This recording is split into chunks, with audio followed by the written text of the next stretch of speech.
Assalamu alaikum students. Lecture number 13, Fluid Mechanics 2, Chem 3111. आज का जो लेक्चर है इसमें हम क्राइटेरियन के, Stokes law, free and hindered settling से रेलिवेंट कुछ प्रॉब्लम्स सॉल्व करेंगे। ये जो लेक्चर है मैं इसको री रिकॉर्ड कर रहा हूँ।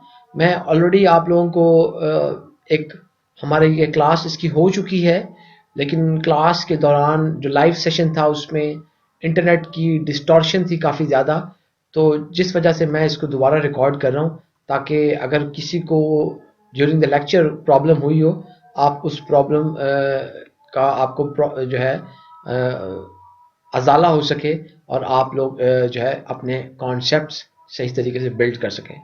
तो जी प्रॉब्लम नंबर 7 है, estimate the terminal velocity for 80 to 100 mesh particles of limestone whose density is 2800 kilograms per cubic meter falling in water at 30 degrees C. Part B है, how much higher would the velocity be in a centrifugal separator where the acceleration is 50 g.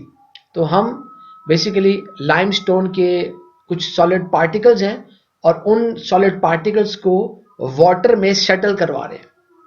तो water उसका temperature 30 degree सी है। जो हमारे पास limestones के solid particles हैं उनका जो साइज रेंज है हमारे पास वो 80 से 100 मैश तक है। हमें इन सॉलिड पार्टिकल्स की जो कि लाइमस्टोन की हैं उनकी टर्मिनल वेलोसिटी फाइंड आउट करनी है जब वो वाटर के अंदर जो है वो सेटल हो रहे हैं। इसी तरह जो पार्ट बी है सेम है पार्ट बी, सिर्फ अब ये जो सेटलिंग है ये ग्रेविटेशनल सेटलिंग नहीं है बल्कि यहाँ पर कोई सेंट्रीफ्यूगल जो है आपके पास सेटलिंग हो रही है। बाकी सारी कंडीशन सेम है, सिर्फ सेंट्रीफ्यूगल सेटलिंग हो रही है जिसकी वजह से जो एक्सेलरेशन है, now the acceleration is not 1g but the acceleration is 50 times g। तो इस 50 टाइम्स g के बाद लाजमन आपकी जो टर्मिनल वेलोसिटी है वो बहुत ज़्यादा इंक्रीज हो जाएगी। हमने ये मालूम करना है कि जब इसकी एक्सेलरेशन 50 टाइम्स ऑफ g हो जाए तो उस वक्त आपकी टर्मिनल वेलोसिटी क्या होगी लाइमस्टोन के सॉलिड पार्टिकल्स के हवाले से। तो जो गिवन डाटा है हमारे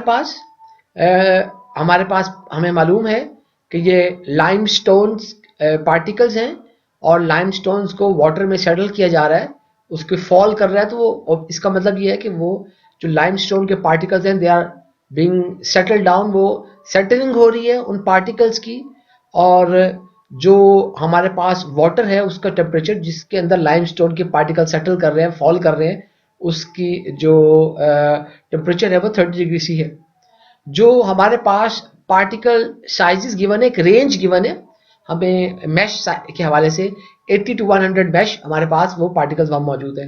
डेंसिटी जो है इन लाइमस्टोन पार्टिकल्स की 2800 किलोग्राम्स पर क्यूबिक मीटर है। तो हमने केस नंबर 1 में just terminal velocity find out करनी थी, उसके मुकाबले में केस नंबर जो 2 था अब वहाँ पर सेंट्रीफ्यूगल एक एक्सेलरेशन है which is 50 times of g, लिहाजा हमें वहाँ पर भी टर्मिनल वेलोसिटी फाइंड आउट करनी है at this very high acceleration. अच्छा, क्योंकि हमारे पास यहाँ पर जो सॉलिड पार्टिकल्स हैं their size is provided in terms of mesh number, so we must determine the actual sizes in millimeters, inches, ताकि हम जो है उसको प्रॉपर्ली कैलकुलेट कर सके। तो हमारे पास टाइलर स्टैंडर्ड स्क्रीन स्केल है, ये चार्ट आप देख सकते हैं और इस टेबल के अंदर से मैं 80 मैश पर और 100 मैश पर मैं इसका पार्टिकल्स का मैंने डायमीटर नोट कर लिया है मैंने, और this particle diameter at 80 mesh is 0.175 millimeters while the particles diameter at 100 mesh is 0.147 millimeter। तो अब क्योंकि हमारे पास ये दो डिफरेंट डायमीटर्स हैं, इनको एज सच हम अपनी कैलकुलेशन में आगे यूज नहीं कर सकते, तो बेहतर है हम कोई एवरेज डायमीटर ले लें जो कि इन दोनों रेंजेस को कवर करे। उसके लिए हम क्या करेंगे, जस्ट उसकी एक एवरेज ले लेंगे इन दोनों पार्टिकल्स की। तो जब इन दोनों पार्टिकल्स की एवरेज ली तो हमारे पास एवरेज डाया आ गया इन पार्टिकल्स का 0.175 plus 0.147 divided by 2. So the average diameter is 0.161 millimeter. और इस 0.161 मिलीमीटर को कन्वर्ट कर लिया हमने मीटर्स में. So the average particle diameter of limestone is 0.161 multiply by 10⁻³ metre. अच्छा जी, ये हमारे पास जो मीडियम है जिसके अंदर लाइमस्टोन के पार्टिकल्स फॉल डाउन हो रहे हैं वो वाटर है. और वाटर का हमें टेम्परेचर जो है वो 30 डिग्री सी हमें टेम्परेचर दिया हुआ है. तो हम बेसिकली हमें वाटर की डेंसिटी चाहिए और हमें वाटर की विस्कोसिटी चाहिए at this given temperature which is 30 degree C. तो आपको याद होगा कि हम विस्कोसिटी फाइंड आउट करने के लिए हम जो है वो एक टेबल से एक्स वाई के कोऑर्डिनेट्स फाइंड आउट करने के बाद उसको ग्राफ से प्लॉट करते थे. तो instead of using that graph, इस केस में मैं क्या करूंगा, मेरे पास एक टेबल है प्रॉपर्टीज ऑफ लिक्विड वाटर का. तो मैं उस टेबल को देखता हूं तो मुझे पता चलता है मेरे पास if the temperature is available in degree Fahrenheit, I can easily find viscosity in Cp and density in pounds per cubic feet. तो मैं इसीलिए इस टेबल को यूज करूंगा. तो लेकिन इस टेबल को यूज करने से पहले मुझे फॉरेनहाइट में टेम्परेचर चाहिए. तो मैं इस 30 डिग्री सी टेम्परेचर को डिग्री फॉरेनहाइट में कन्वर्ट कर रहा हूं. तो we already know the temperature conversion formula F is equal to 1.8 C plus 32. तो आपका F जो है 1.8 C जो है वो फिर 30 है. तो जो डिग्री एफ आपका हो जाएगा इस केस में वो 54 प्लस 32 86 डिग्री फॉरेनहाइट हो गया. तो इस 86 डिग्री फॉरेनहाइट पर अब मैं प्रॉपर्टीज ऑफ लिक्विड वाटर के ये जो है मैं वैल्यूज इसकी मैं नोट करूंगा, दो चीजों की, विस्कोसिटी की और डेंसिटी की. अब देखिए आपके पास यहाँ पे 80 90 मौजूद है, 86 मौजूद नहीं है. तो आप इजीली 80 और 90 के दरमियान 86 को इंटरपोलेट कर सकते हैं. So after interpolation you now have the viscosity of the water at 86 degree Fahrenheit or 30 degree C or 30 degree C, which is 0.8032 centipoise. इसके मुकाबले में जो हमारे पास डेंसिटी है वाटर की again at 86 degree Fahrenheit is found to be 62.154 pounds per cubic feet. अच्छा जरा नोट कीजिए कि अगर हमारे पास ये विस्कोसिटी का मैं जैसे इसको मैंने इस टेबल से विस्कोसिटी फाइंड आउट की है, अगर मैं बजाय इस टेबल के विस्कोसिटी फाइंड आउट करने के मैं अगर जो है विस्कोसिटीज ऑफ लिक्विड्स का वो ग्राफ यूज करूं तो आप को पता है कि वाटर के जो कोऑर्डिनेट्स हैं वाटर के, ये हमें एक्स वाई जो कोऑर्डिनेट्स चाहिए वो 10.2 एक्स पे और वाई पे 13 है. अगर मैं इसको इसी तरह के विस्कोसिटी वाले ग्राफ पे मैं प्लॉट करता तो मैंने यहाँ से देखिए ये 10.2 और ये 13 हमें एक पॉइंट ऑफ इंटरसेक्शन आ गया. और इस पॉइंट ऑफ इंटरसेक्शन को फिर हम जो है 30 डिग्री सी के साथ जब कनेक्ट किया comparatively with the viscosity side centipoise side, तो हमारे पास यहाँ से तकरीबन लगभग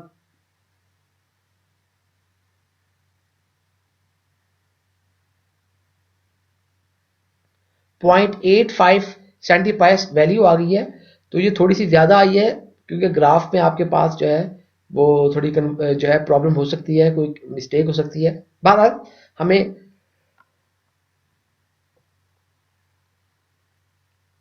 ग्राफ को यूज करने के बजाय इसीलिए मैंने उसको टेबल का जो डाटा है उसको कंसीडर कर लिया और आपको दिखा दिया कि आप ये ग्राफ से भी काम कर सकते थे. तो हमारे पास जो विस्कोसिटी आ गई इस वाटर की at 30 degree C, this viscosity is found to be 0.8032 cp. अच्छा अब इस सेंटीपायर्स को एफपीएस यूनिट्स में कन्वर्ट कर लेते हैं. We know that 1 centipoise is equal to 0.01 grams per centimetre into per second. तो सीपी सीपी से कट गया और 1000 gram is equal to 1 KG, gram gram से कट गया. 1 metre is equal to 100 centimetres, तो सेंटीमीटर से कट गया. तो जब आप इसको अब आपके पास जो यूनिट्स बचे हैं किलोग्राम्स पर मीटर पर सेकेंड, और इनकी जो कंप्यूटेशन के बाद जो न्यूमेरिकल वैल्यू आई है, तो numerical value of the viscosity will now be 8.032 multiplied by 10 power -4 kilograms per meter per second। अच्छा, अब इसी तरह जो हमने डेंसिटी ऑफ वाटर इसके साथ ही फाइंड आउट किए 86 डिग्री फ़ारेनहाइट या 30 डिग्री सी पर, वो थी 62.154 पाउंड्स पर क्यूबिक फीट।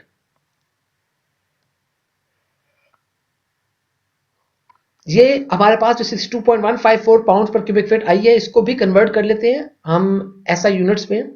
तो हमारे पास जो था वो 1 pound is equal to 454 grams, pound pound में कट गया, और 1000 gram is equal to 1 KG, gram gram में कट गया, और इसी तरह 1 metre is equal to 3.281 cubic 3.281 feet. अगर क्यूबिक मीटर होगा तो फिर क्यूबिक फिट भी होगा, इसका भी क्यूब होगा। तो आपके पास ग्राम ग्राम से कट गया, पाउंड पाउंड से कट गया, क्यूबिक फिट से कट गया, बाकी आपके पास जो है यहाँ पे किलोग्राम बच गया। तो इस इन न्यूमेरिकल वैल्यूज को कंप्यूट करें तो आपको 996.652 किलोग्राम पर क्यूबिक मीटर हमें एक वैल्यू मिली है इस डेंसिटी की। ये जब चीजें हमने निकाल ली हैं, तो इससे पहले कि हम टर्मिनल वेलोसिटी फाइंड आउट करें, हमें यह मालूम करना पड़ेगा कि हमारी टर्मिनल वेलोसिटी निकालने के लिए हम कौन सा जो मेथड है उसको यूज करें, यानी कि कौन सा लॉ यूज करें, कौन सा फॉर्मूला यूज करें। तो इस वजह से हमारे पास और इस लॉ मेथड फॉर्मूले को मालूम करने के लिए कि कौन सा इस्तेमाल किया जाएगा, हम सबसे पहले क्राइटेरियन के फाइंड आउट करेंगे। तो क्राइटेरियन के उसकी हर मेथड के लिए उसकी एक रेंज है, जिस रेंज की मदद से फिर उस मेथड में वो आपके पास जो है सर्च किया जाएगा, खास तौर पर उसके अंदर हमारे पास जो है उसको कैलकुलेट कर लिया जाएगा। तो जो क्राइटेरियन के होता है, इसका फॉर्मूला है K is equal to D P G rho P minus rho over mu square हो, इसकी जो पावर है इन टर्म्स की डीपी के अलावा 1/3 है। तो अब हमें ये तमाम वैल्यूज पता है, तो हम ये तमाम वैल्यूज इस इक्वेशन में इंसर्ट कर देते हैं और मालूम करते हैं जो के वो क्या होगा। याद रखिएगा K is a dimensionless number, it has no units. तो सिर्फ के की जो इंफॉर्मेशन है, इसकी इंफॉर्मेशन को हम यूज करके हम फर्दर आगे कैलकुलेशंस करते हैं। और जो इसमें इंपॉर्टेंट एक कैलकुलेशन है वो मैंने आपको बताई है कि अभी हमने टर्मिनल वेलोसिटी इसमें कैलकुलेट करनी है। तो हमने यहाँ पर के डीपी की वैल्यू पुट कर दी 0.161 मल्टीप्लाई बाय 10⁻³ मीटर, और इसमें G 9.8 metres per second square, उसके बाद rho 996.652 kilogram per cubic metre, 2800 minus यानी कि rho P minus rho 2800 minus 996.652 kilogram per cubic metre, और जो विस्कोसिटी है the viscosity is 8.023 multiplied by 10 raised to power -4 का होल स्क्वायर किलोग्राम स्क्वायर पर metre square per second square. अब देखिए आपके पास ये जो हिस्सा है ये 1/3 में है, बड़ी इंपॉर्टेंट बात है, इसको भूलिएगा मत। ये जो हिस्सा है ये 1/3 में है, तो इसलिए आपने इसको ध्यान से करना है। उसके बाद अगर आपके पास यहाँ पे 2 केजीज हैं, तो ये केजी स्क्वायर के साथ ये 2 केजीज कट जाएंगे। फिर आप यहाँ देखिए कि आपके पास जो 1 मीटर यहाँ पर है, 2 मीटर यहाँ पे, तो 3 है, तो ये 3 इस क्यूबिक मीटर से कट गए, और ये सेकंड स्क्वायर से कट गया। बाकी आपके पास यहाँ पर 1 क्यूबिक मीटर बच गया। तो क्योंकि 1 क्यूबिक मीटर पावर 1/3 है, तो ये आपके पास नीचे यहाँ पे मीटर आ गया। और उसके बाद जब बाकी न्यूमेरिकल्स वैल्यूज को जब आपने कन्वर्ट किया, तो आपके पास 30,111.606 ओवर मीटर्स, और मीटर्स को मीटर्स के साथ काट दिया। उसके बाद आपने जो न्यूमेरिकल वैल्यू आई है कि डायमेंशनलेस नंबर है 4.85, ये वैल्यू आई है। तो जो स्टोक्स लॉ होता है उसके लिए जो हमारे पास के क्राइटेरियन के है, उसकी जो वैल्यू होती है वो लेस देन 2.6 होती है। तो हमारे ये जो क्राइटेरियन के है ये 2.6 यानी कि आपके जो है उससे इसकी ज्यादा है, इसलिए हम यहाँ पर ना ही स्टोक्स लॉ और ना ही हम जो है न्यूटन्स लॉ इस्तेमाल करेंगे, बल्कि हम इस सवाल को मजीद आगे करने के लिए हम लीनियर अपना ट्रायल एंड एरर मेथड को यूज करेंगे। और trial and error method use करने के लिए हम कुछ चीजें एज्यूम करेंगे।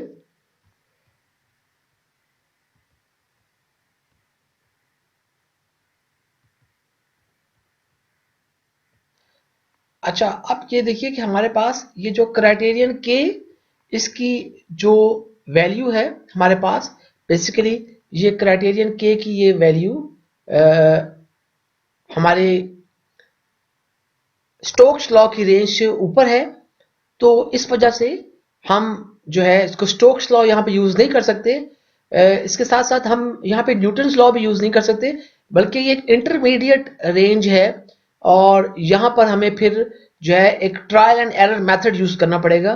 तो इस ट्रायल एंड एरर मेथड में हम क्या करेंगे कि हम एक रेनॉल्ड्स नंबर की वैल्यू एज्यूम करेंगे, और बाद में इस रेनॉल्ड्स नंबर को यूज करते हुए हमारे पास कोफिशिएंट ऑफ डिस्चार्ज का एक ग्राफ है फॉर स्फेरिकल पार्टिकल्स। और हम उस ग्राफ से against that assumed Reynolds number, particles Reynold number, हम coefficient of discharge C D की वैल्यू मेजर करेंगे। जब हम C D coefficient of discharge की वैल्यू मेजर कर लेंगे, तो उस वैल्यू को यूज करते हुए हम फिर ग्रेविटेशनल सेटलिंग की मदद से टर्मिनल वेलोसिटी फाइंड आउट करेंगे। सर देखते हैं कि हम इसको आगे किस तरीके से प्रोसीड करें। तो इसलिए क्या किया कि यहाँ पर पार्टिकल्स जो रेनॉल्ड नंबर है उसको एज्यूम कर लिया गया है। हमने इस स्टेप को चलाने के लिए तो इसको मैंने एज्यूम किया कि जो पार्टिकल रेनॉल्ड नंबर है, this particle Reynold number is 4.4। तो अब हमारे पास जो ग्राफ है, ये जरा गौर कीजिए, पार्टिकल्स रेनॉल्ड नंबर और कोफिशिएंट ऑफ डिस्चार्ज, यहाँ पे एक्स एक्सिस पर ये देखिए, एक्स एक्सिस पर ये पार्टिकल रेनॉल्ड नंबर और वाई एक्सिस पर ये कोफिशिएंट ऑफ डिस्चार्ज, हमारे पास ये एक कर्व मौजूद है। और ये जो कर्व है, बेसिकली ये जो ग्राफ है, हमारे पास ये ड्रैग कोफिशिएंट फॉर स्फीयर्स या स्फेरिकल पार्टिकल्स के लिए ड्रैग कोफिशिएंट की वैल्यू प्रोवाइड करता है। तो इसमें ये जो रेंज है, यहां से देखिए, ये आपको जो डैश वाली लाइन नजर आ रही है, ये डैश्ड लाइन नजर आ रही है, this is the range of for the Newton's law. यानी कि if your particle Reynolds number is between this range, then you apply Newton's law. उसके मुकाबले में ये जो रेंज है हमारे पास, ये जो हमारे पास रेंज है, इस रेंज में हमारे पास स्टोक्स लॉ एप्लीकेबल है। और यहाँ पे कहीं इस दरमियान में कहीं आपके पास यहाँ पर जो है, आप देख सकते हैं कि आपके पास जो आ रही है, वहां पर हम खास तौर पर कोई इंटरमीडिएट जो हम ट्रायल एंड एरर वगैरह मेथड है उसको हम यूज कर रहे हैं। तो हमारे पास जो के था वो 4.85 के हमने निकाला है। और हमें पता है कि जो स्टोक्स लॉ है, स्टोक्स लॉ के लिए के जो है वो 2 जो है वो 6 से कम होना चाहिए स्टोक्स लॉ के लिए। अच्छा जी, स्टोक्स लॉ से के जो है 2.6 से कम होना चाहिए। तो मैंने इसीलिए, क्योंकि आपके पास ये 4.85 जो हमारे के की वैल्यू निकली है, this is still not too far away from the Stokes law. इसका मतलब है कि हमारा जो रेनॉल्ड्स नंबर होगा वो भी कहीं स्टोक्स लॉ के आसपास ही कहीं आपके पास कहीं लग रहा होगा।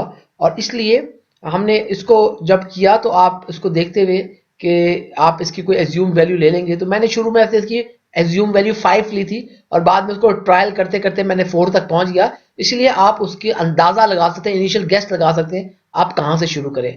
तो ये मैंने इसकी वैल्यू जो है 4.4 ले ली। तो 4.4 assumed value of Reynold number, particle Reynold number पर इसको हम वर्टिकली मैंने एक्सटेंड किया उस वक्त तक कि जब तक वो इस कर्व को टच ना कर ले। और कर्व को जहां से टच किया वहां से जो है हॉरिजॉन्टल लाइन ड्रॉ की, तो यहां से आपको वाई एक्सिस से आपको कोफिशिएंट ऑफ डिस्चार्ज की वैल्यू मिल गई। And the value which we have obtained from this graph is 8। अब आपके पास जो कोफिशिएंट ऑफ डिस्चार्ज है, ये इसकी वैल्यू 8 है। हम अब इस कोफिशिएंट ऑफ डिस्चार्ज को ग्रेविटी सेटलिंग की इक्वेशन के अंदर यूज करेंगे। और ये जो इक्वेशन है ग्रेविटी सेटलिंग की, this equation is valid for the spherical particles. तो इस इक्वेशन को यूज करते हैं, तो this equation is ut is equal to square root of 4g rho p minus rho into D P over 3cd rho. अच्छा, इस equation को जरा गौर कीजिए, हमारे पास क्योंकि स्क्वायर रूट है तो स्क्वायर रूट को साथ सारा न्यूमेरिकल चलाना मुश्किल हो सकता है, तो मैं स्क्वायर रूट को कन्वर्ट कर लेता हूँ 1/2 में, और इसके अंदर आप हमारे पास तमाम वैल्यूज मौजूद हैं, तो हम इन तमाम वैल्यूज की जो है वो इंसर्ट कर लेते हैं, इनकी वैल्यूज तमाम चीज़ों की। तो यहाँ पे 4g 9.8 metres per second, rho p and the density of the limestone particles 2800 minus density of your fluid in which these particles are falling 996.652 kilograms per cubic meter, साथ में diameter of the particles 0.161 multiplied by 10 minus 3 divided by 3 cd rho, यानी कि 3 cd coefficient discharge जो है उसका भी कोई unit नहीं है, like Reynolds number, coefficient of जो है डिस्चार्ज जो है, दिस इज आल्सो डायमेंशनलेस, तो ये हमारे पास कोफिशिएंट इसकी 8 मल्टीप्लाई बाय रो 996.652 किलोग्राम्स पर क्यूबिक मीटर, होल जो है ये सारा सिस्टम 1/2 इसकी पावर है।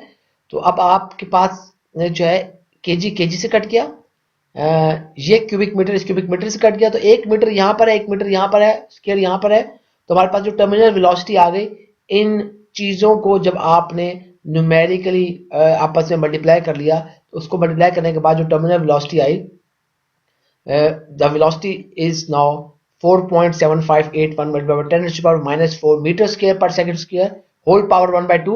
तो ये पावर मीटर्स की भी इससे कट जाएगी, सेकंड स्क्वायर की पावर इससे कट जाएगी, तो और इस चीज का भी हम जब 1/2 इसकी पावर लेंगे, तो हमारे पास जो फाइनल टर्मिनल वेलोसिटी आई है, when your limestone particles are falling in water at 30 degree C, the terminal velocity will be 0.0218 metres per second.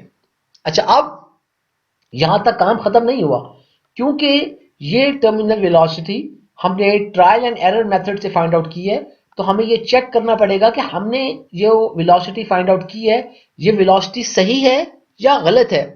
तो सही और गलत का इसका जो फैसला है वो इस तरह होगा कि हम इसके लिए यहाँ पर ये मालूम करने के लिए हम चेक करेंगे कि हमने जो रेनॉल्ड्स नंबर एज्यूम किया था उसको चेक करेंगे, तो उस रेनॉल्ड्स नंबर जो पार्टिकल्स रेनॉल्ड नंबर हमने शुरू में एज्यूम किया था 4.4, उसको हम चेक करते हैं, और पार्टिकल्स रेनॉल्ड नंबर चेक करने के लिए हम बेसिकली पार्टिकल्स रेनॉल्ड नंबर को अब कैलकुलेट कर लेंगे।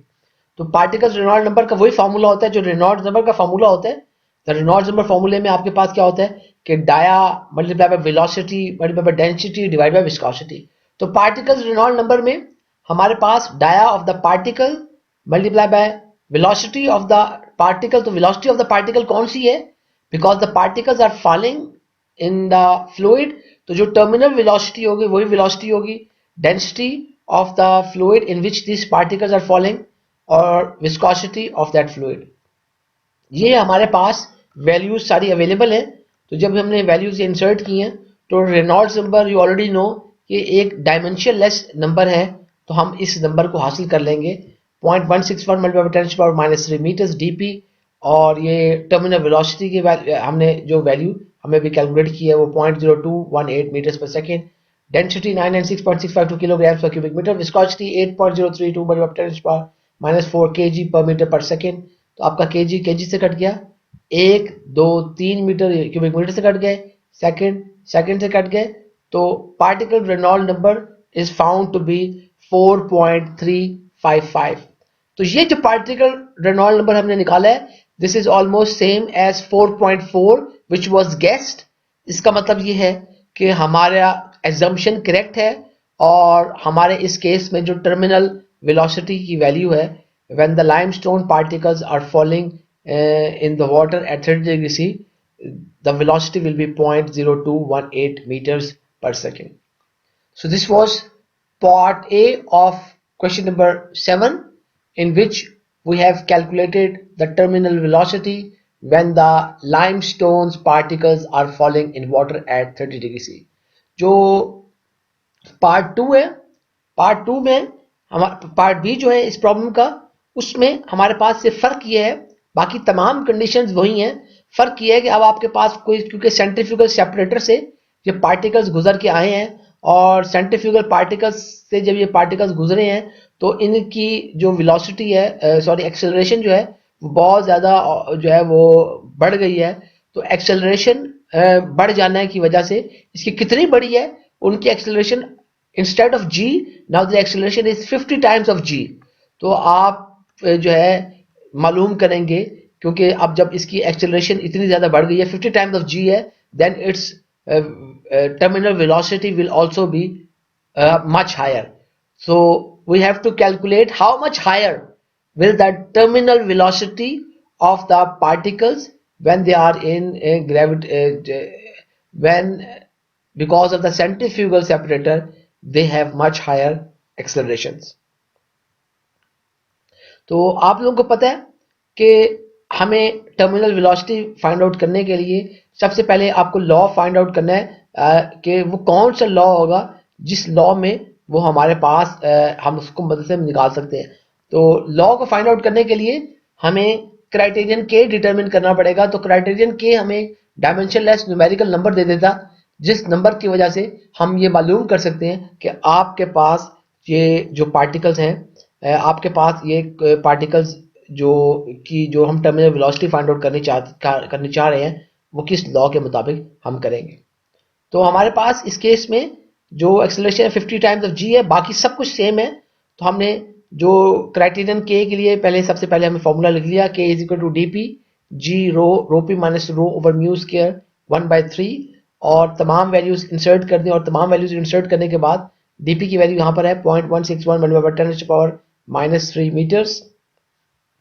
50 times of g, 50 multiplied by 9.8 meters, 50 multiplied by 9.8 meter per second square, density 996.652 kilograms per cubic meter, rho p minus rho 2800 minus 996.652 kilograms per cubic meter, और आपके पास जो viscosity है वो 8.032 multiply 10 पर -4, क्योंकि विस्कोसिटी का स्क्वायर है, so everything will be squared, not only the numerical value but also the units, वो सब कुछ स्क्वायर होने के बाद जो पावर है इसकी इस सेक्शन की वो 1/3 है। तो हमारे पास यहाँ पे 2 kg हैं, यहाँ पे 1 और ये 2, ये दोनों kg इस kg स्क्वायर से कट गए, दिस सेकंड स्क्वायर और ये सेकंड स्क्वायर कट गया। इसके बाद ये हमारे पास 1 मीटर यहाँ पर है, 2 यहाँ पर है, तो ये 3 मीटर आपके यूं कट गए। तो ये बाकी यहाँ पर ऊपर न्यूमेरिकल वैल्यू आएगी, नीचे क्यूबिक मीटर है, क्योंकि ये सबकी पावर 1/3 है। तो आपके पास जो न्यूमेरिकल वैल्यू आएगी वो 110,932.105, और ये मीटर आपका 0.161 मल्टीप्लाई बाय 10 मीटर, तो ये मीटर इस मीटर से कट गया। इन दोनों को जब मल्टीप्लाई किया तो जो डायमेंशन है हमारे पास के की वैल्यू आई है, दिस वैल्यू इज नाउ 17.86। हमने अब जब ये के की वैल्यू फाइंड आउट कर ली है तो जरा गौर कीजिए कि जब के लेस देन 2.6 होता है तो आपके पास स्टोक्स लॉ एप्लीकेबल होता है। जब के की वैल्यू 68.9 से ज़्यादा और 2360 से कम हो तो उस वक्त हमारे पास यहाँ पर न्यूटन्स लॉ एप्लीकेबल होता है। और अगर के की वैल्यू 2.6 से लेकर 68.9 तक हो तो उस वक्त हम ट्रायल मेथड यूज़ करते हैं, यानी कि सबसे पहले हम एक फर्जी Reynolds number, particle Reynolds number की वैल्यू एज्यूम कर लेते हैं, और फिर उस फर्जी पार्टिकल रेनॉल्ड्स नंबर की वैल्यू को यूज़ करते हुए हम जो है कोफिशिएंट ऑफ डिस्चार्ज फाइंड करते हैं एक ग्राफ से, जो कि ग्राफ आपके पास जो है वो coefficient of discharge of spherical particles की इंफॉर्मेशन प्रोवाइड करता है।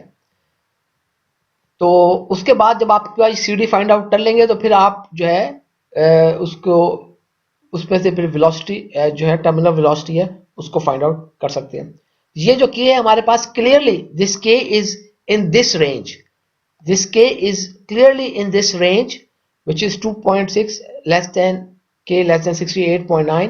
इसलिए हम trial and error method use करेंगे और एज्यूम ये करेंगे कि हमारे पास जो कोई और जो है पार्टिकल रेनॉल्ड नंबर की कोई वैल्यू एज्यूम करेंगे। तो इस केस में हमारे पास, क्योंकि देखिए आपको पता है ऑलरेडी कि सेंट्रीफ्यूगल फोर्स है, सेंट्रीफ्यूगल सेपरेटर लगा हुआ है, पार्टिकल सेंट्रीफ्यूगली मूव कर रहे हैं, under the action of centrifugal force move कर रहे हैं, एक्सेलरेशन जो है वो 50 टाइम्स ऑफ जी है। तो इसका मकसद कहने का ये है कि ऑलरेडी हमें समझ आ जानी चाहिए कि हमारे पास जो वेलोसिटी होगी इन पार्टिकल्स की वो ज़्यादा होगी, और ये पार्टिकल्स की क्योंकि वेलोसिटी ज़्यादा होगी तो ऑब्वियसली इन पार्टिकल्स की जो वेलोसिटी वगैरह जो है वो ज़्यादा होने से इसका रेनॉल्ड्स नंबर भी हमें जो है वो ज़्यादा होगा। तो इसलिए जो है अब ज़रा गौर कीजिए, क्योंकि हमें पता है 17.89 ये रेंज थी, इंटरमीडिएट रेंज में उसने आना था।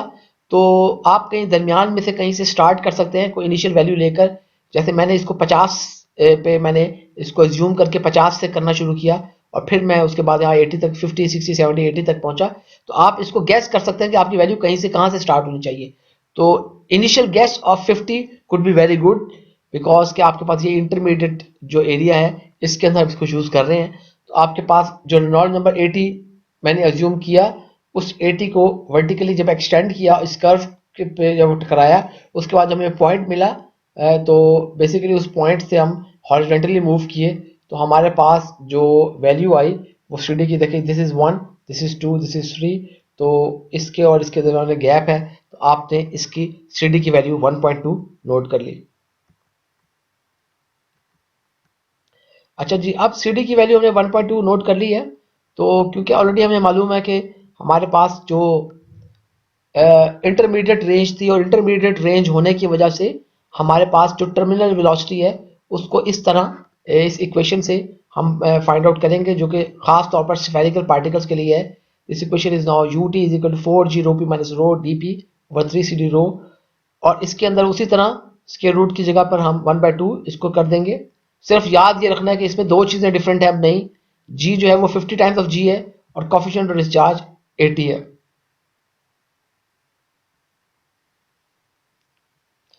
जो वैल्यूज पुट की हमने 4 multiply by 50 into 9.8 metres per second, density of the limestone particles minus density of the water in which they are falling or settling, kilograms per cubic meter, और particle diameter dp 0.161 multiplied 10 to minus 3 meter divided by 3 cd coefficient discharge multiply by rho, और ये 1/2 है आपके पास।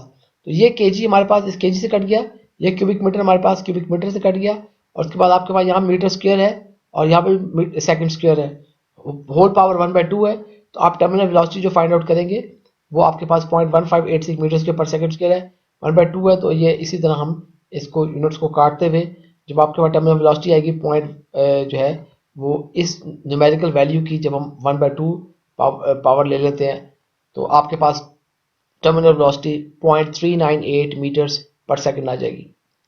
तो अब देखिए, जैसे हमने पार्ट ए में अपनी जो एज्यूम्ड पार्टिकल रेनॉल्ड्स नंबर की वैल्यू थी उसको हमने जो है चेक किया था, तो इसी तरह हम इस प्रॉब्लम के अंदर भी खास तौर पर अपने पार्टिकल रेनॉल्ड नंबर की वैल्यू को अब कैलकुलेट कर लेंगे। तो पार्टिकल रेनॉल्ड नंबर वैल्यू को कैलकुलेट करने के लिए आपको डायमीटर चाहिए पार्टिकल का, आपको टर्मिनल वेलोसिटी चाहिए, आपको डेंसिटी चाहिए, आपको विस्कोसिटी चाहिए। जब इन तमाम वैल्यूज को इस इक्वेशन में हम इंसर्ट करेंगे तो हमारे पास जो पार्टिकल रेनॉल्ड नंबर है वो आएगा dp 0.161 माइनस 3 मीटर, और ut 0.398 मीटर्स पर सेकेंड, और जो रो है वो 996.652 kilogram per cubic metre, viscosity 8.032 minus 4 kg per metre per second. जब आपने अब इनको रेनॉल्ड्स नंबर ऑलरेडी आपको पता है, ये सब यूनिट्स आपस में कट जाएंगे, तो हमारे पास पार्टिकल जो रेनॉल्ड्स नंबर है is obtained which has a value of 79.5। इसका मकसद है कि हमने जो एज्यूम वैल्यू की थी 80 रेनॉल्ड्स नंबर, वो हमारी एजम्पशन करेक्ट थी, और जो टर्मिनल वेलोसिटी है गिवन पार्टिकल्स का इस केस में हमारे पास वो जो है वही 0.398 जो अभी हमने थोड़ी देर पहले फाइंड आउट किया वो होगा। अच्छा जी, अब देखिए, अगर ये बिल फर्ज करते हैं कि अगर ये इरेगुलर पार्टिकल्स होते तो फिर क्या होता।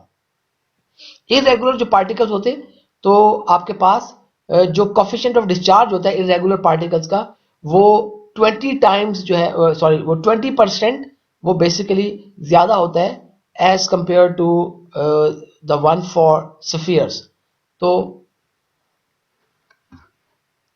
ऑलरेडी आपके पास कोफिशिएंट ऑफ डिस्चार्ज CD की वैल्यू है, और क्योंकि CD की जब आपके पास वैल्यू है तो हम, क्योंकि जो है अब हमें नई जो इन्फॉर्मेशन मिली है, हम ये कहते हैं कि 20 टाइम्स ज़्यादा हो सकता है, तो हमने इसको CD की वैल्यू को 20 टाइम्स ज़्यादा से मल्टीप्लाई कर दिया, और मल्टीप्लाई करने के बाद जो हमारे पास CD की वैल्यू आई वो वैल्यू है 1.44।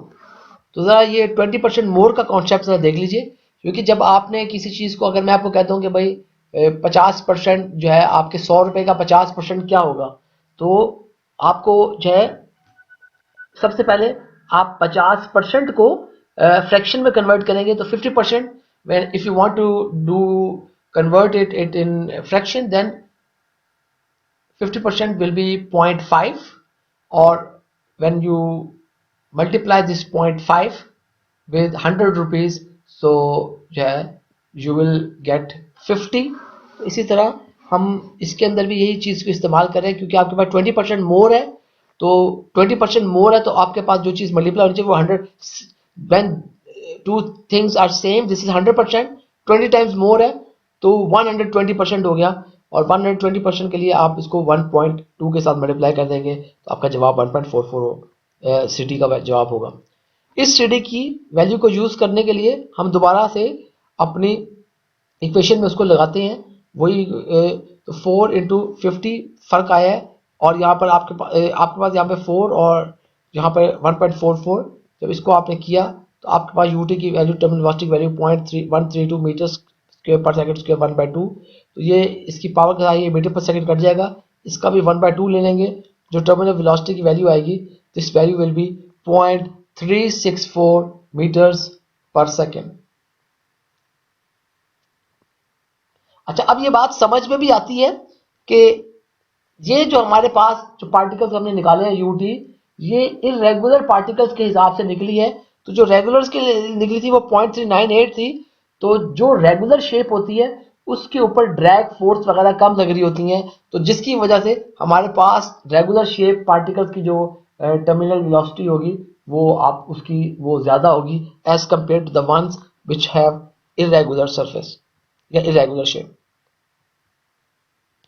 अब अगर हमने अब कंपेयर करना है हमारे पास जो रेगुलर पार्टिकल्स है उनके साथ 0.398 जो है टर्मिनल वेलोसिटी आई थी, और उससे कितनी ज़्यादा है इनिशियल जो हमारे पास अंडर ग्रेविटी जो सेटलिंग हो रही थी उस पे क्या दरमियान में कितना फ़र्क है, तो final minus initial divide by initial multiply by 100, तो ये 1726% ये हमारे पास ज़्यादा बनती है when the solid particles are regular. अगर हमारे पास सॉलिड पार्टिकल्स जो है वो इरेगुलर है तो उस वक्त टर्मिनल वेलोसिटी क्या बनेगी कि आपके पास जो है फाइनल वेलोसिटी माइनस जो है initial velocity divide by initial velocity multiply by 100, so this would have been 1570%। इसलिए हमें पता लग गया कि हमारे पास जो वेलोसिटीज़ हैं वो किस तरीके से हमारे पास जो है वो कम या ज़्यादा हो सकती है, उनमें क्या फ़र्क आ सकता है। अच्छा जी, इसी तरह हम एक और प्रॉब्लम देखते हैं, प्रॉब्लम नंबर 8।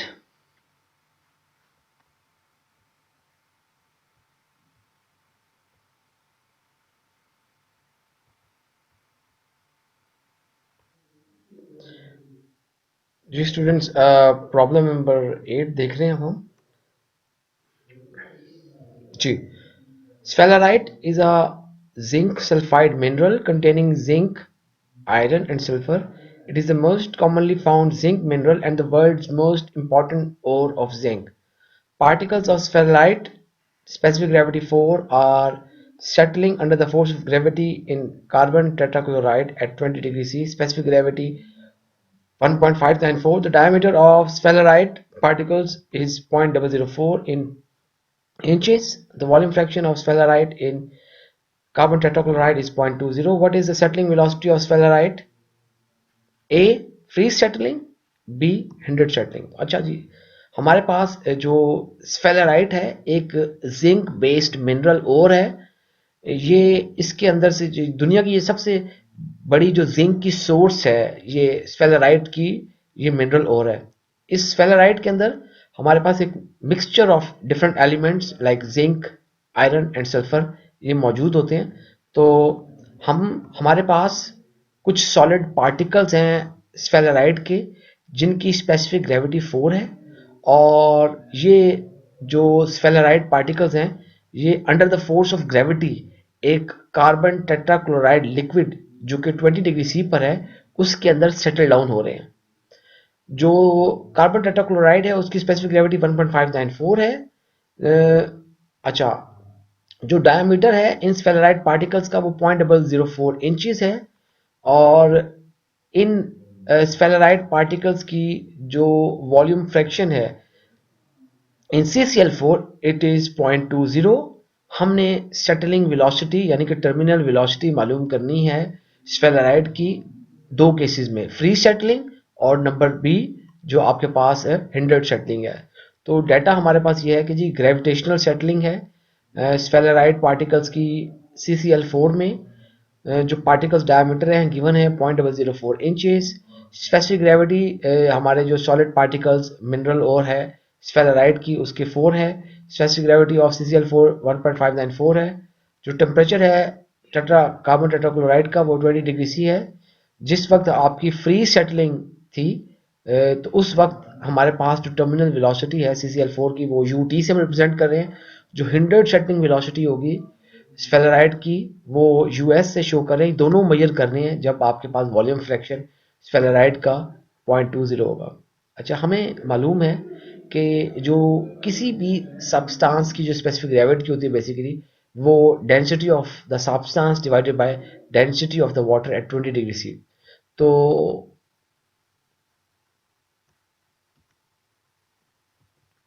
तो हमें जिससे आपको बताया कि डेंसिटी जो स्पेसिफिक ग्रेविटी किसी भी सब्सटेंस की density of a substance divided by density of reference substance at 20 degree C basically.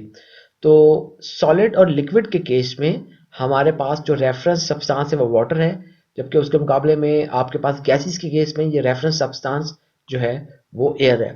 तो हमें क्योंकि अब वाटर की डेंसिटी 20 डिग्री से चाहिए होगी, तो इसी मैं टेबल से जो पहले भी प्रॉब्लम 7 में भी यूज़ किया था प्रॉपर्टीज ऑफ लिक्विड वाटर का टेबल, उसको यूज़ करते हुए मैंने पहले 20 डिग्री सी को कन्वर्ट कर लिया डिग्री एफ में। तो डिग्री एफ में जो उसकी कन्वर्जन थी based on the formula F is equal to 1.8 C plus 32, तो वहाँ से हमारे पास एफ आ गया 68 डिग्री एफ। तो जो 68 डिग्री फ़ारेनहाइट था उस टेम्परेचर के ऊपर मैंने जब ये डेंसिटी फाइंड की वाटर की तो अगेन छोटी सी इंटरपोलेशन करनी पड़ेगी, लेकिन आपके पास जो डेंसिटी की वैल्यू आएगी वो 62.314 पाउंड्स पर क्यूबिक फीट आ जाएगी।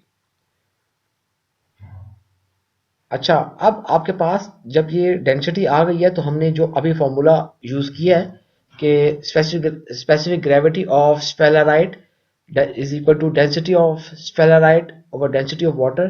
तो जो डेंसिटी ऑफ स्फेलराइट है उसको हम specific gravity of sphalerite into density of water.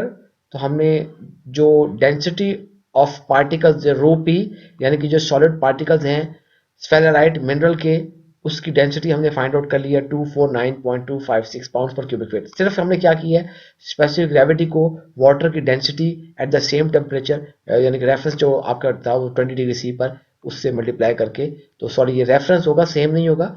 ये लकीली हमारे पास कार्बन टेट्राक्लोराइड भी 20 पर ही है, तो आपने उसको ये मालूम कर लिया। अच्छा जी, अब आपके पास इसी तरह हम कार्बन टेट्राक्लोराइड की भी जो डेंसिटी है उसकी स्पेसिफिक ग्रेविटी से फाइंड आउट करेंगे। तो जिस तरह अभी आपने जो है स्फेलराइड की निकाली है, तो जो कार्बन टेट्राक्लोराइड की जो डेंसिटी होगी बिल्कुल उसी तरह वो कार्बन टेट्राक्लोराइड की स्पेसिफिक ग्रेविटी और वाटर की डेंसिटी का प्रोडक्ट होगी। तो हमारे पास स्पेसिफिक ग्रेविटी थी 1.594, वाटर की डेंसिटी 62.314 जो हमने प्रॉपर्टीज ऑफ वाटर के टेबल से हमने निकाली थी। तो आपके पास डेंसिटी ऑफ कार्बन टेट्राक्लोराइड आ गई 99.328 पाउंड्स पर क्यूबिक फीट। अब हमारे पास ये जो कार्बन टेट्राक्लोराइड 20 डिग्री सी पर मौजूद है, इस टेम्परेचर पर हम विस्कोसिटीज ऑफ लिक्विड का टेबल यूज करते हुए कार्बन टेट्राक्लोराइड की विस्कोसिटी फाइंड आउट करेंगे एट 20 डिग्री सी। तो हमारे पास इसके लिए सबसे पहले हमें एक्स वाई कोऑर्डिनेट चाहिए होंगे। तो एक्स एक्सिस पर आपको 12.7 और वाई पे आपको 13.1। तो हमारे पास ये जो विस्कोसिटीज ऑफ लिक्विड का हमारे पास ये ग्राफ है, इसमें आप देख सकते हैं। तो आपके एक्स एक्सिस पे 12.7 और ये वाई एक्सिस पर 13 के इंटरसेक्शन से जो पॉइंट आया है, जो पॉइंट ऑफ इंटरसेक्शन है, एक्स 12.7 वाई 13, ये जो पॉइंट ऑफ इंटरसेक्शन आया है, इस पॉइंट ऑफ इंटरसेक्शन को 20 डिग्री सी पर जब आपने एक्सटेंड किया विस्कोसिटी के लिए, आपके पास विस्कोसिटी आ गई कार्बन टेट्राक्लोराइड की विच इज 1.01 सेंटीपाइस। तो हमने इस 1.01 को कन्वर्ट कर लिया है FPS यूनिट्स में। तो 1 CP is equal to 0.01 grams per centimetre per second. 1 pound जो है वो 454 ग्राम्स के बराबर होता है, तो ग्राम ग्राम से कट गया। तो आपके पास जो है सेंटीपाइस सेंटीपाइस से कट गया। उसके बाद जो है 1 फिट जो है वो 30.48 सेंटीमीटर के बराबर होता है, तो सेंटीमीटर सेंटीमीटर से कट गया। बाकी आपके पास पाउंड्स पर फिट पर सेकेंड, और जो न्यूमेरिकल आपने कैलकुलेशन करने के बाद, इसको मल्टीप्लाई वगैरह करने के बाद जो आपके पास वैल्यू नंबर में आई, वो viscosity of carbon tetrachloride is now 6.781 multiply by 10⁻⁻⁴ pounds पर फिट पर सेकेंड। अच्छा जी, तो इसी तरह हमने मालूम करनी थी सेटलिंग वेलोसिटी, मालूम करनी थी दो केसेस में, एक free settling, B hindered settling. तो आपको पता है कि सेटलिंग वेलोसिटी के डिफरेंट फार्मूलाज हैं, और ये जो फार्मूलाज हैं हम यूज़ करते हैं, यानी कि ये जो फार्मूलाज हैं, these formulas are based on different laws, हम जो उसको यूज़ करते हैं। स्टोक्स लॉ है, न्यूटन्स लॉ है, उसके बाद आप जो है एक इंटरमीडिएट मेथड भी ट्रायल एंड एरर के तौर पर यूज़ करते हैं। तो हमें कौन सा मेथड यूज़ करना होगा इस सवाल में, इसका पता चलेगा हमें क्राइटेरियन के से। तो हम सबसे पहले क्राइटेरियन के फाइंड आउट करते हैं। तो जो क्राइटेरियन के है वो आपके पास K is equal to D P G rho P minus rho over mu square 1/3। तो अब आप इसके अंदर ये तमाम वैल्यूज़ मौजूद हैं, आप ये तमाम वैल्यूज़ इंसर्ट कर दें। तो हमारे पास जो है डी पी वो 0.004 इंचज़ था। तो हमें पता है कि 1 feet is equal to 12 inches, तो मैंने इंचज़ से कट गया। और बाकी वाली जो आपके पास ये वाला एरिया है जो 1/3 जिसकी पावर है, उसकी वैल्यूज इंसर्ट कर दें। तो जी FPS सिस्टम में 32.174 फीट पर सेकंड स्क्वायर। जो हमारे पास कार्बन टेट्राक्लोराइड की डेंसिटी थी वो 99.328 पाउंड्स पर क्यूबिक फीट। और जो ये डिफरेंस है आपके पास फेलराइट और कार्बन टेट्राक्लोराइड की डेंसिटीज का, वो 249.256 माइनस 99.328 पाउंड्स पर cubic feet. Viscosity of carbon tetrachloride, उसका स्क्वायर लेना है। तो 6.781 मल्टीप्लाई 10⁻⁻⁴ स्क्वायर, क्योंकि जब ये नंबर का स्क्वायर कर रहे हैं तो यूनिट्स का भी स्क्वायर हो जाएगा, पाउंड स्क्वायर पर fit square per second square. अब आपके पास 1 पाउंड यहाँ पर है, 1 पाउंड यहाँ पर है, ये इस 2 पाउंड से कट गया। फिर 1 फिट यहाँ पर आपके पास है, 2 फिट यहाँ पर है, 3 हो गए, ये इससे 3 से कट गया। 1 सेकंड स्क्वायर यहाँ है, 1 सेकंड स्क्वायर यहाँ है, तो आपके पास सारे यूनिट कट गए, बस एक डिनोमिनेटर पर क्यूबिक फीट बच गया, बाकी वो ब्रैकेट से बाहर है। तो अब ख्याल कीजिएगा, क्योंकि यहाँ से लेकर यहाँ तक की तमाम पावर 1/3 है, तो मैं क्या करूँगा, पहले तमाम ये जो न्यूमेरिकल चीज़ें हैं यहाँ से लेकर यहाँ तक, उसको सॉल्व करके 1/3 उसकी पावर ले लूँगा, तो मेरे पास जवाब आ जाती है 10138.118। फिर क्यूबिक फिट की 1/3 पावर ले लूँगा, तो मेरे पास फिट आ जाएगा। तो ये फिट इस फिट से कट जाएगा, तो आपके पास जो k की वैल्यू आ जाएगी वो 3.38 k की वैल्यू आ जाएगी। ये जो k की वैल्यू आई है, ये अभी भी हमारे पास स्टोक्स लॉ की रेंज से ज़्यादा है। तो स्टोक्स लॉ बेसिकली उसकी रेंज होती है जब k लेस देन 2.6 है। जो न्यूटन्स लॉ है उसकी जो रेंज होती है वो 68.9 से लेकर 2360 तक है। उसके अलावा एक इंटरमीडिएट रेंज है जो कि 2.6 से लेकर 68.9 है। आपको पता है कि अगर के इस रेंज में होगा तो स्टोक्स लॉ यूज करेंगे, के इस रेंज में होगा तो न्यूटन्स लॉ यूज करेंगे, और अगर आपके पास इस रेंज में होगा तो आप कोई इंटरमीडिएट जो आप ट्रायल एंड एरर मेथड था उसको यूज करेंगे। तो क्योंकि ट्रायल एंड एरर मेथड में आपको पता है आपको एजम्पशन करनी पड़ती है, फिर चेकिंग करनी पड़ती है, वो लेंथी है। लेकिन आप अगर यहाँ पे गौर करें, क्योंकि ये के जो है वो बहुत करीब है हमारे पास ऑलरेडी स्टोक्स लॉ के रेंज के साथ, तो यहाँ पर मैं इसीलिए स्टोक्स लॉ को यूज कर दूंगा। इससे थोड़ी बहुत आपके जवाब में एरर तो होगा, लेकिन आप उस लेंथी जो कैलकुलेशंस है उससे बच जाएंगे। तो अगर अब मैं यहाँ पर जो है इसको स्टोक्स लॉ यूज करूं, तो स्टोक्स लॉ टर्मिनल वेलोसिटी जब आपने स्टोक्स लॉ से फाइंड करनी है, तो स्टोक्स लॉ का जो फॉर्मूला है for the terminal velocity is given है ut is equal to G D square P rho P minus rho over 18 mu. हमारे पास तमाम वैल्यूज मौजूद हैं, जस्ट इंसर्ट करनी है। तो g की value 32.174 feet per second square, जो हमारे पास dp square diameter of sphalerite particles 0.004 inch square. अच्छा, उसके बाद हमारे पास जो डेंसिटी डिफरेंस है स्फेराइट और आपके पास जो कार्बन टेट्राक्लोराइड है पाउंड पर क्यूबिक फिट, उसके बाद 18, उसके बाद म्यू 6.781 मल्टीप्लाई पर -4 पाउंड पर फिट पर सेकंड। ये हमारे पास तमाम वैल्यूज आ गई। अब ये इंचेस हमें गिवन है, तो आपको पता है 1 फिट 12 इंचेस के बराबर होता है, तो 1 fit square 12 square inch square 12, तो इस दोनों को आप स्क्वायर कर देंगे, तो ये इंच स्क्वायर से कट गया, ये पाउंड आपके इस पाउंड से कट गया। फिर देखिए आपके पास जो है 1 फिट स्क्वायर यहाँ है, एक यहाँ है, और ये 3 फिट इस क्यूबिक फिट से कट गए। एक जो एस है ये इस पावर से कट गया, तो आपके पास फिट पर सेकंड और जो न्यूमेरिकल वैल्यू आई वो ut is equal to 0.0439 feet per second. तो ये हमारे पास जो है फ्री सेटलिंग वेलोसिटी में आपके पास ये वैल्यू आ गई। अच्छा जी, अब हमारे पास जो हिंडर्ड सेटलिंग वेलोसिटी है, तो हिंडर्ड सेटलिंग वेलोसिटी को फाइंड आउट करने के लिए हम एक empirical equation by Maude and Whitmore उसको यूज करेंगे। तो हमारे पास जो ये एम्पिरिकल रिलेशनशिप है for to calculate hindered settling velocity, या आप ये कहें कि settling velocity to calculate the terminal velocity in hindered settling, तो वो आपके पास उसका formula u s is equal to u t epsilon की पावर एन। तो यहाँ पर जो यूएस है वो hindered settling velocity, u t free settling velocity, epsilon voids fraction, और एन एक एक्सपोनेंट है जिसको हम जो है एक हमारे पास Reynolds number particle Reynolds number versus n का एक हमारे पास ग्राफ है, जिसके अंदर हम अगेंस्ट पार्टिकल रेनॉल्ड नंबर इस एन की वैल्यू को फाइंड आउट करते हैं। अच्छा जी, जो हमारे पास एक चीज जो इसके अंदर गौर तलब है वो ये कि अब हमने जब इसको इस फॉर्मूले से निकालना है, तो अब इनको हमारे पास यू टी तो मौजूद है, एप्सिलॉन और एन मौजूद नहीं है, इनको जरा कैलकुलेट कर लेते हैं। तो हमें ऑलरेडी डाटा में गिवन थी एक बात कि जो स्फेलेराइट पार्टिकल्स के इन कार्बन टेट्राक्लोराइड उनकी वॉल्यूम फ्रैक्शन जो है वो 0.20 था।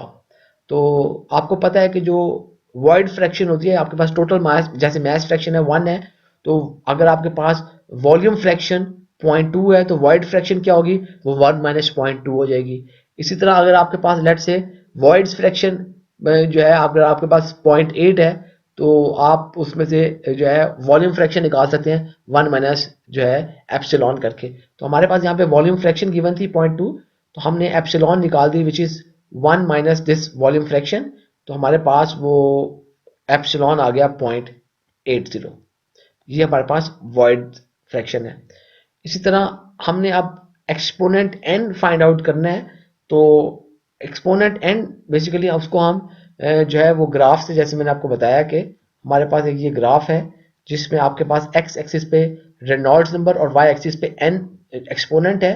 तो हम जो रेनॉल्ड्स नंबर फाइंड आउट करेंगे वो उस रेनॉल्ड नंबर को वर्टिकली एक्सटेंड करेंगे, और जहां पर वो इस कर्व के साथ टच करेगा तो उसके साथ जो हॉरिजॉन्टली एक्सटेंड करने के बाद जो हमारे पास एन की वैल्यू आएगी उसको यूज कर लेंगे। तो हमें पता है कि जो रेनॉल्ड्स नंबर होता है वो d v rho over mu या d u rho over mu. तो हमारे पास जो पार्टिकल रेनॉल्ड नंबर में पार्टिकल डायमीटर, उसकी टर्मिनल वेलोसिटी, जो जिस फ्लूइड के अंदर वो शटल डाउन हो रहा है उसकी डेंसिटी और उस फ्लूइड की विस्कोसिटी यूज करेंगे। तो हमारे पास यहाँ पे particle diameter 0.004 inches, terminal velocity जो है वो 0.0439 फीट पर सेकेंड, डेंसिटी जो है 99.328 पाउंड्स पर cubic feet, viscosity 6.781 multiply 10⁻⁻4 pounds पर फीट पर सेकेंड, और आपके पास जो 12 इंचज है वो 1 फीट के बराबर है, तो ये इंचज इंचज से कट गया, 1 2 3 ये फीट इस क्यूबिक फीट से कट गया, और ये पाउंड पाउंड से कट गया, सेकंड हमारे पास सेकंड से कट गया। आपको पता है कि जो रेनॉल्ड्स नंबर है वो डायमेंशन लेस है, रेनॉल्ड्स नंबर हो गया, आपका क्राइटेरियन के हो गया, ये सब आपके पास ये डायमेंशन लेस चीज़ें हैं। कफिशिएंट ऑफ डिस्चार्ज जो है वो भी डायमेंशन लेस है, तो आप लोगों ने ख्याल करना है कि इनके यूनिट्स जो है प्रॉपरली कटे हों, ताकि आपकी कहीं वैल्यू में मसला ना हो। तो हमारे पास जो रेनॉल्ड नंबर आया है वो रेनॉल्ड नंबर हमारे पास 2.14 आया है। तो इस रेनॉल्ड नंबर को अब हम यूज़ करते हैं, 2.14 वाले रेनॉल्ड नंबर को, और इसको यूज़ करते हुए जो 2.14 रेनॉल्ड नंबर को मैंने एक्सटेंड किया, जहां पर उसने इस कर्व को मिलाया है। ये हमारे पास एक कर्व ग्राफ है between N and Reynolds number, particle Reynolds number की बात कर रहे हैं, और जहां पर आपने इसको जब एक्सटेंड किया तो आपके पास यहाँ से वाई एक्सिस से आपको एन की वैल्यू आ गई। The value of N obtain is 4.1। तो अब आप इस वैल्यूज को जो है इक्वेशन नंबर 1 में इंसर्ट कर दें, जो आपकी हिंडर्ड शटलिंग के दौरान इस्तेमाल होनी थी। तो आपने U T into epsilon N, तो आपके पास जो हिंडर्ड शटलिंग वेलोसिटी आई है वो 0.0176 आई है। तो आप जो है देख सकते हैं कि हमारे पास सवाल में जो फ्री सेटिंग वेलोसिटी थी वो 0.0439 थी, और जो हिंडर्ड सेटिंग वेलोसिटी थी वो 0.0176 थी। तो ऑलमोस्ट जो है वो मोर देन लाजमन जो है ऑलमोस्ट 3 टाइम्स आप कह सकते हैं कि अप टू 3 टाइम्स हमारे पास फ्री सेटलिंग वेलोसिटी है। तो इट मेक्स सेंस कि जब आपके पास फ्रीली सेटल हो रहे होंगे तो उसके पास रेजिस्टेंस नहीं होगा, तो वेलोसिटी ज़्यादा होगी। तो हिंडर्ड सेटलिंग में आपके पास जो है वो उसके अंदर इर्द गिर्द बहुत ज़्यादा और मुख्तलिफ किस्म के पार्टिकल्स मौजूद हैं, जिसकी वजह से सेटलिंग को जो है डिस्टर्बेंस का सामना करना पड़ रहा है, सेटलिंग को रेजिस्टेंस का सामना करना पड़ रहा है, due to which the terminal velocity in hindered settling will be less than the free settling. So this was the message. This was what we needed to calculate in problem number 8. दो छोटी सी चीजें मैं problem number 7 में आपको मैंने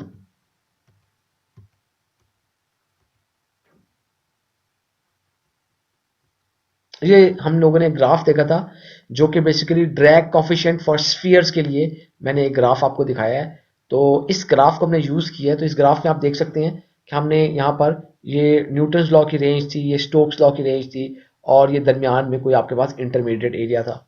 तो x axis पे यहाँ पर रेनॉल्ड्स नंबर था, और ये वाई एक्सिस पे आपके पास कॉफिशिएंट ऑफ डिस्चार्ज था। तो ये जो ग्राफ है बेसिकली, ये ग्राफ सिर्फ जो है स्फेरिकल पार्टिकल्स के लिए या स्फीयर्स के लिए ये ग्राफ वैलिड है, और जो है उसकी और इन स्फीयर्स को 3 कंडीशंस पूरा करनी होंगी। यानी कि ये जो पार्टिकल्स हैं दे मस्ट बी सॉलिड्स, यानी कि कोई हॉलो पार्टिकल्स ना हो, ये सॉलिड होने चाहिए, सॉलिड स्फीयर्स होने चाहिए।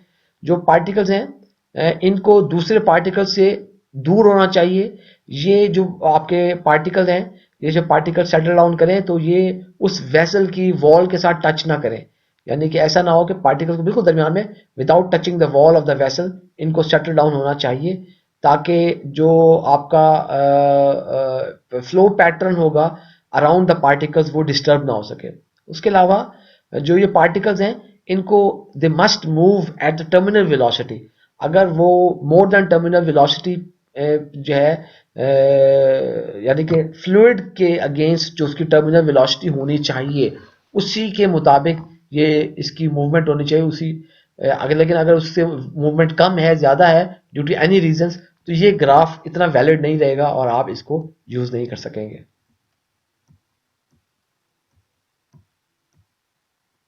So this was our lecture number 13, Fluid Mechanics 2, Can 3111. This lecture video is available on YouTube channel.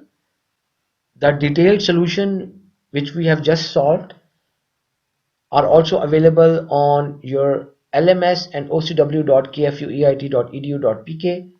We have already covered this in our live session today, but unfortunately there was problem in internet connection, and I think more than 3 times there was disconnection. And therefore I have recorded this lecture again to make sure that you can easily follow what we have studied today. अगर आपको कोई मसला हो इन problems में तो आप लोग जो है मुझे मैसेज कर सकते हैं व्हाट्सएप पे। उसके अलावा आप जो है ईमेल पे भी कांटेक्ट कर सकते हैं। उसके अलावा हम जो नेक्स्ट वीक में लेक्चर करेंगे उस लेक्चर के एंड में आपको मैं मौका दे दूंगा ताकि अगर आप कोई सवाल वगैरह करना चाहें तो आप जो है उसको कर सकें। Thank you very much ji.